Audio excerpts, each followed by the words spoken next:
Well, I'm Sebastian Schuurman, and we're fishing with Team Nutrabaits here in France, doing a promotional video and some photographing, as most who know me, where I'm very capable at.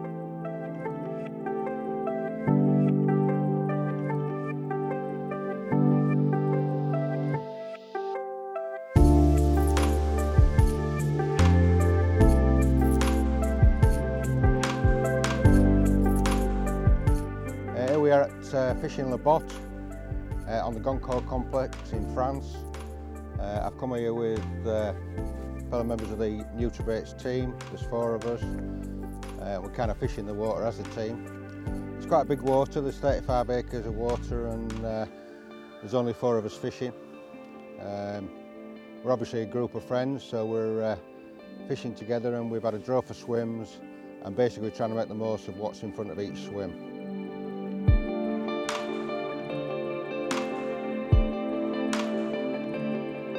So just before the journey started to France, there was a couple of days before a code orange in France regarding heavy snowfalls, highways that were stranded, people that had to sleep in the car, so the conditions weren't looking too good. And once on arrival, everything in the morning was white when we arrived. We had cold conditions, but we were lucky enough the sun slowly started to show again.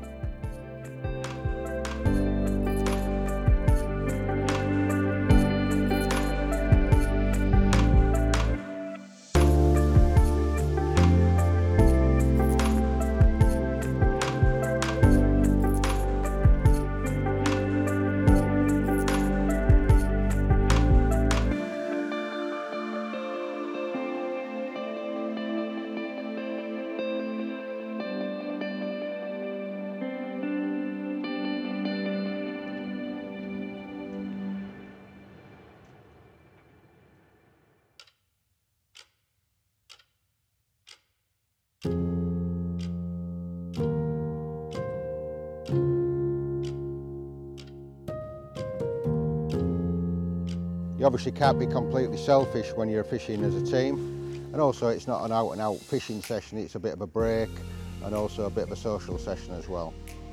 The way I approached my swim was obviously it's a biggish water, there's a lot of water, but there is a big head of fish, but we are in November, so you know, you've got periods when it could be really cold, clear nights and sunny days like today, so the fishing can be up and down, the fish can be, you know, can have short periods of really intense feeding activity, but other times can be sort of playing really hard to get and not showing, etc. So you've got to sort of tailor your fishing, your approach to the fishing with that in mind. I basically started fishing just putting a little bit of bait over each rod and a little bit of particle for a visual element as well. I assume with a water like Le Botte that's quite heavily pressured every week of the summer, that every popular presentation will be used quite intensively, things like Ronnie rigs, blower back rigs, wafters, etc. So my approach is always try to be slightly different, which was an out-and-out bottom bait approach. I mean, after all, people forget that 99.9% of the bait that carp eat every day are bottom baits, the freebies that we put in. So my approach was basically to go straight in on a bottom bait rig. And it's a rig that I've got a real lot of confidence in at home. I've caught loads of fish on, and so I don't want to be doing anything experimental or out of my own sort of comfort zone when I'm fishing a session like this.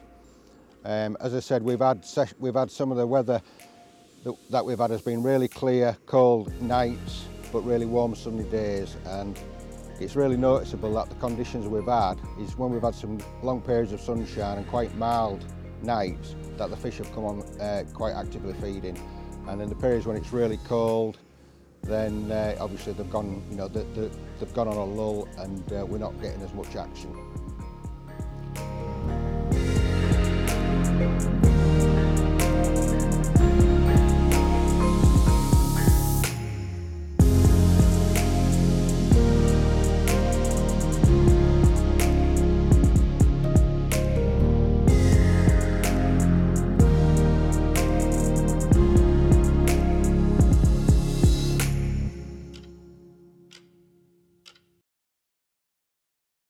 on arrival, of course, it was great to meet Gary Heaps, Richard Hughes and Derek Pye. And then of course you get the pack drawing. And me and Gary got the point swim, called the point swim. And what we noticed is on the left side there was a lot of fish crashing, jumping, just while we were building up our base camp. And I got the right side bay, Gary had the left side bay, where not a lot of activity was at all.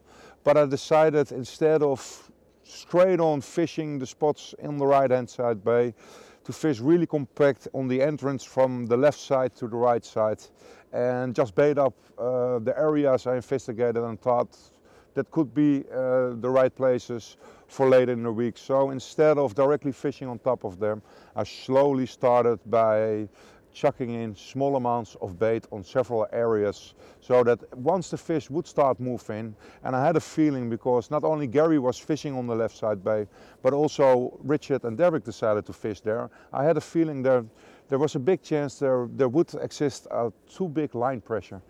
And that's why I decided to fish really compact in the entrance channel to the right side hand bay. And the first 3 days it kept really calm. Then slowly you could see the fish were moving out of the left side bay.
And on the third night, I got around 10:30 in the evening, proper take. Rod screamed off, and directly I could feel it was a proper unit, and I could feel it was definitely not a carp. You could hear splashing in the distance, so it had all the signs of a big sturgeon. And unfortunately I lost it just under my rod tips, and got the rod back on the same place. And I think it was 4:30 in the morning, the same rod screamed off again with exactly similar conditions.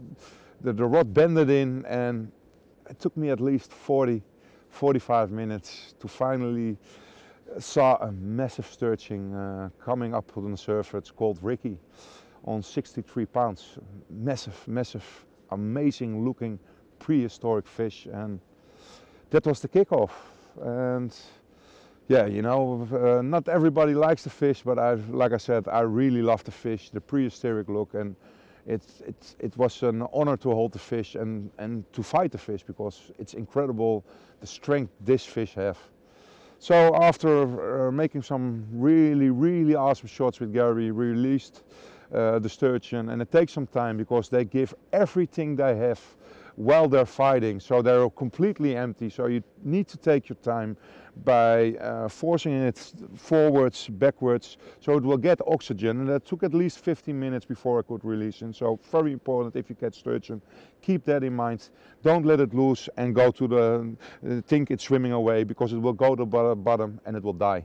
So after 15 minutes, the fish swim away. I was really pleased. Even Gary was pleased, and I started on the swims, the pre-baited areas on the right hand bay, and I thought, yeah, now is the time. And to be fair, in less than 1 hour, the first rod screamed off, resulting in an amazing looking, heavily built mirror carp.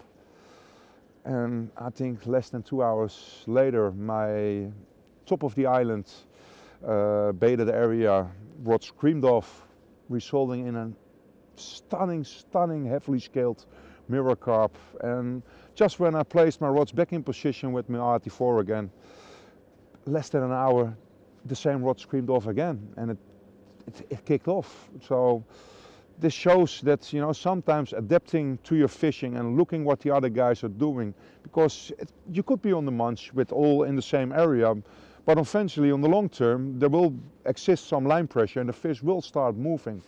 And in my opinion, my tactic is make sure once they start moving, they will find several baited areas. So don't bait one area massively up with baits, but make sure they get quick bites all around, so they will keep moving and will have confidence in the baited areas you have created for them, especially in the colder conditions we're having this time of the year. And yeah, it paid off. I made the right decision and got some awesome fish, and we still got a couple of days to go, and I got full confidence a couple more will follow.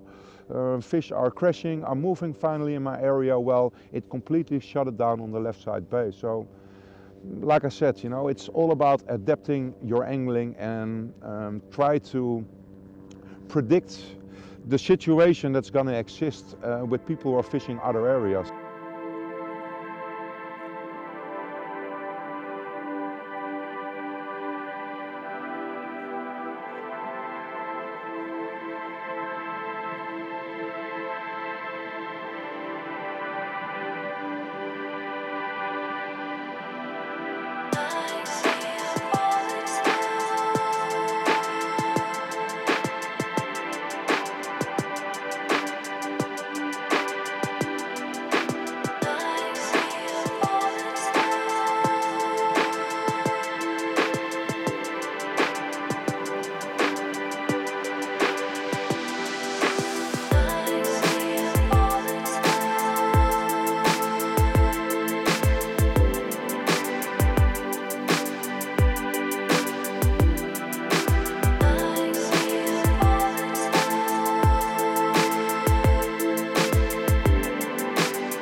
Fishing a venue like Le Bot on a one-off basis is obviously a venue I'd never seen before and never experienced, and you don't know anything about it. I think it's worthwhile remembering that you should take advice of the bailiff extra crews on site and find out what they've got, you know, what advice they've got to offer. But I don't think you should sort of follow that religiously. I think you've got to try and use your own instincts and your own experience to sort of balance the advice you get from the people who are here all the time. Because if everybody just does the same thing, your results are going to be exactly the same as the person before you or the person after you. So I think trying to step out of the norm and do something a little bit different can often bring you bonus fish, or, you know, can often lead to a big hit. As I said, we're fishing as a team this week. There's 4 of us, we're all friends, And the other element I think of fishing these weeks sessions together, if people forget, is we are all friends, and you want to finish the week as friends. So if one person starts being selfish and trying and take up a lot of water, or wants the lion's share of the fish and won't let other people on, then you can often ruin a perfectly good friendship by just being selfish for a period of time. And I'm glad to say that none of the lads on this session are like that, and we're all here to try and get what we can out of the session. But also it's a social, and it's about enjoying the time you spend on the water as well as the fish. We've been reasonably successful, quite a few fish out, and I say considering it's November, we've done okay, and personally I've had fish up to £48.12, which are lovely common, so I'm happy with that. That's a nice fish in my book. And I've had a 30 and a 20, and Richard, who's been fishing next to me, he's had a 40. So we've had about 3 or 4 40s between us. Seb's had a big sturgeon. So we're all relatively happy with what we've had. I mean, we've still got a couple of nights left, so we're hoping for a few more, but time will tell. I think, one of the things that I would advise people to do is to don't overdo it with a bait to start with when you're fishing these sessions. Fish a rig that you're really confident with, use your own instincts, and let the quality of the bait that from NutriBaits do the talking for you really, and let them fish come on the feed and find what you've put out there.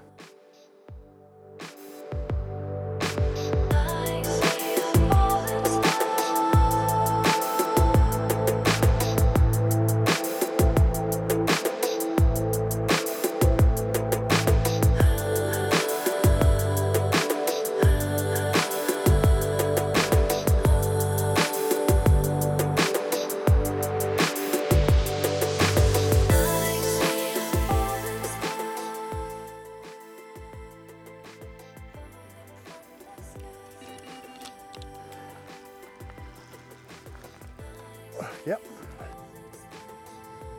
Self and Seb decided just to refresh our rods. We're doing a bit of a media shoot all morning. Instead, it's 2:30ish, so we get the rods back out. This is literally just dropped out of the bait boat, and I've just set the rods up, and it's gone. It's just a couple of drops, and then started lifting, pulling up tight. It's hard to know what size it is, but if it's going to follow the common theme, we've had a lot of commons. I think we've got 7 fish between me and Seb now, and I think we've only had 1 mirror. All been peas in a pod, sort of mid to late 20s, all commons, pristine, absolutely lovely fish. And gave an account for themselves, but the lads on the other side are faring a little bit better. They seem to have got through to a couple of the better fish. They've had a couple of 30s, they've had a 43, that's a nice fish, I'm going to come down here.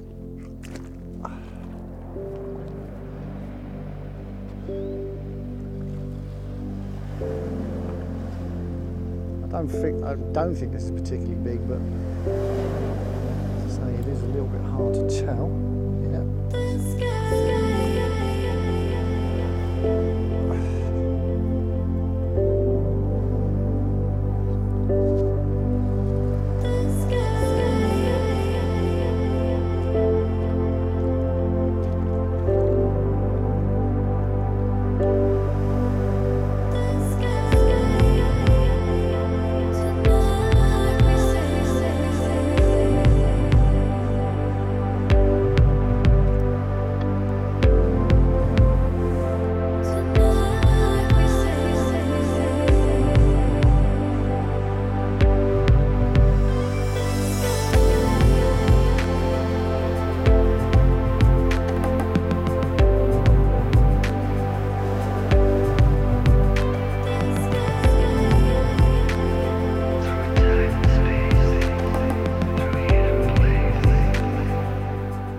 On a new prototype white trigger pop-up. These are about to be released shortly, and yeah, I decided, because it's very silty out there, I decided I'd go with a Ronnie rig on this one. And the other one that's just gone, it was on a wafter, BFM wafter, and this one's on the new white trigger over a small bit of bait. Not too much, but enough to get them mooching. And yeah, happy days. It's amazing what a refresh of rods can do.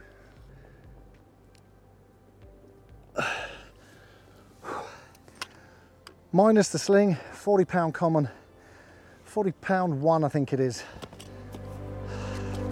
Borderline 40, sweet.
I think a really important aspect of these one-off weeks sessions in France and other countries, etc., is not to ruin your swim in the first couple of hours by overbaiting or you know, sort of thumping the water to shreds, you know, with a marker float or spoms, etc.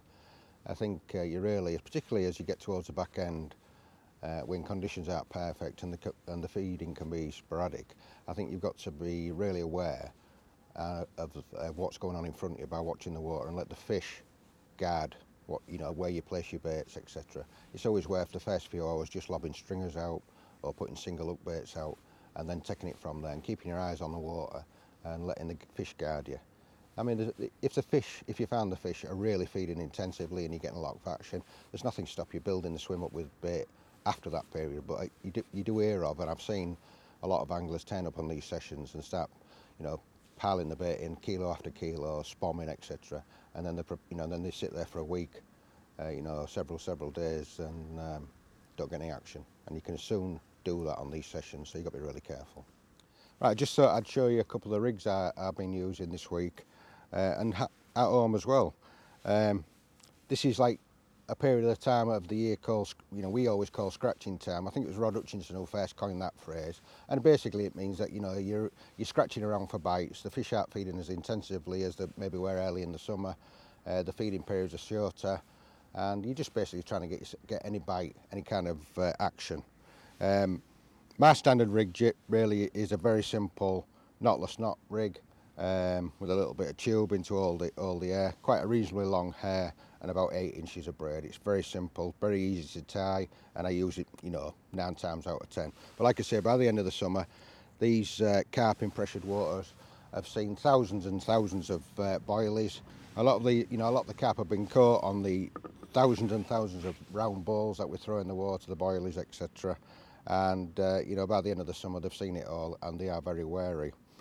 So one of the ways that you can get around that natural wariness, like I said before, I don't think that carp are particularly intelligent creatures, but I don't think as anglers we do ourselves any favours by the kind of stereotyped approach that we all use, casting out round balls, etc.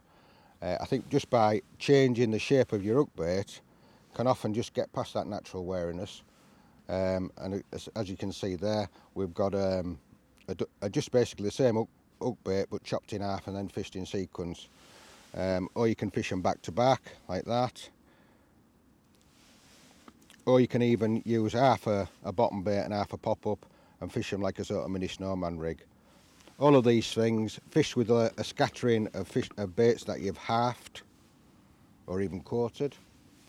Or, I generally sort of nick on a small PVA bag of chops, sort of half baits, either a stocking bag or a full PVA bag.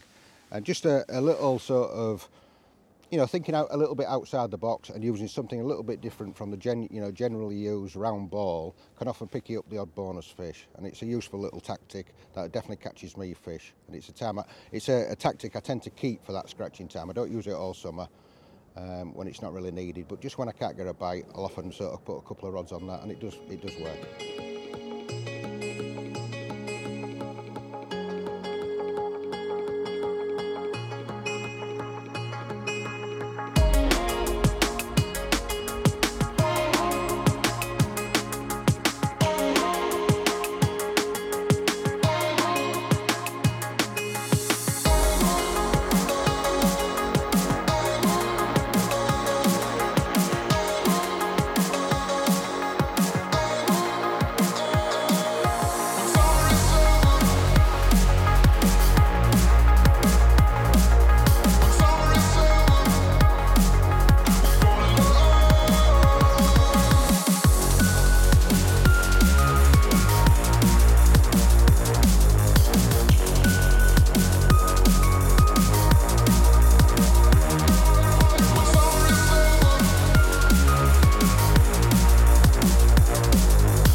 Most will be wondering now, what kind of bait tactics do you use, Seb? Well, I'm a big fan, a real big fan of the carpet feeds. So what I do is I fill up a bucket with 75% of water, and then I start pouring in the carpet feed and make it real liquidized so the water can be absorbed by all the ingredients that are in the carpet feeds. And then you will get a quicker response and a quicker cloud effect instead of all the absorbing must be done in the water. I like to do it 24 hours in advantage and then mix it up with small and bigger size bowlies, crunched half pieces, and a little bit of liquid booster. Very important in my angling is hemp oil. Total hemp oil is for me the best oil on the market and a must-have wherever I'm going. It's the same with corn strip liquor. I like to pour that in as well, first in the water and then mix it up and then, you know, adapt it with the carpet feed. In this case I was using the Trika carpet feed in combination with the krill carpet feed, and then we have the test bait with us. I can't reveal too much of it, so I'll be mixing up the test bait, Trika ice, Trika, and of course the big fish mix, because I'm a big fan of the big fish mix, krill and cranberry plus.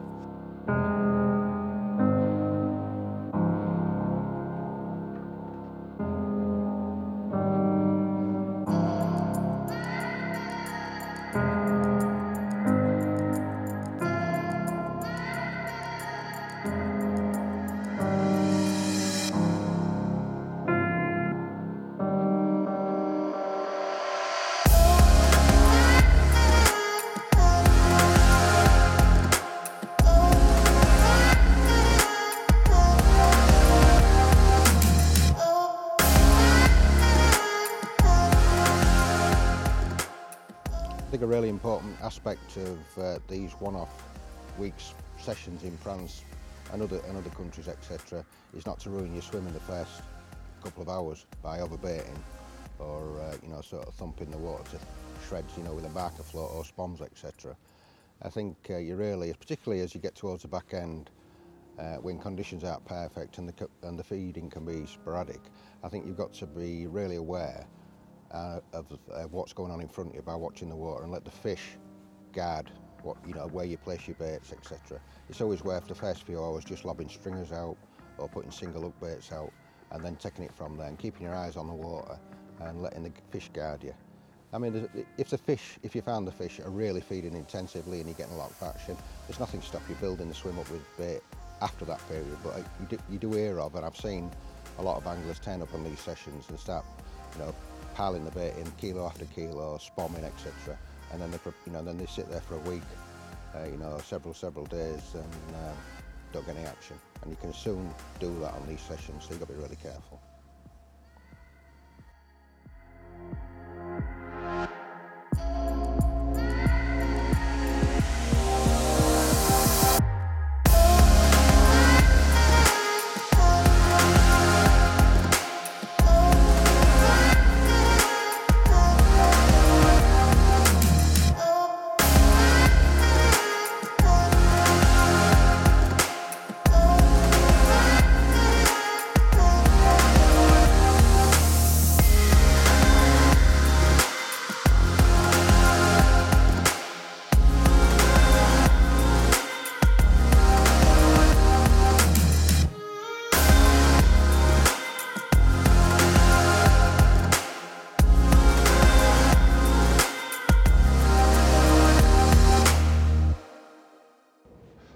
Well, most people know me, know I'm well known for my photography.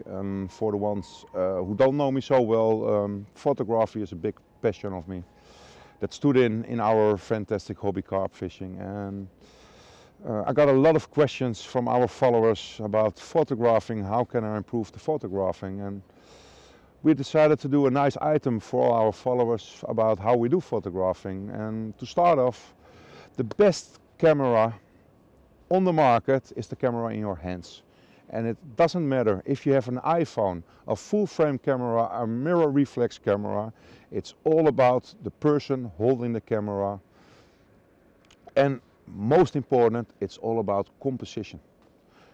Have that right angle, search for places. So what I do when I arrive on the venue, what's extending my shots and make them so special is put on my waders and I start walking around the margins, searching for the right spots, backgrounds, dead trees, grown trees, reeds, you name it. Every nice looking background that makes your carp veins feel from, yeah, this is carpy. That are the places I'm looking for. Of course, you need to keep an eye on where is the sun coming from, so make sure you get the shade places where the sun is coming through, or you got the sun nicely shining on the fish, and make sure that your shadow is not in the imaging, because there are the small points that can improve your photographing so easily. Because yet again, what is the most important about photography is the person holding the camera and the right composition. It's very easy. Look to that spot where you think that would look fantastic when I hold the fish there. It will expand with that background, because that's what you're looking for, and that's how you can accelerate your photographing. It's not that hard that everybody thinks, oh, what, he has a camera of $5,000 or $2,500 or $1,000. Even with an iPhone you can do exactly the same. It will be a little bit lower quality, but still it's good enough, believe me, because it's all about composition.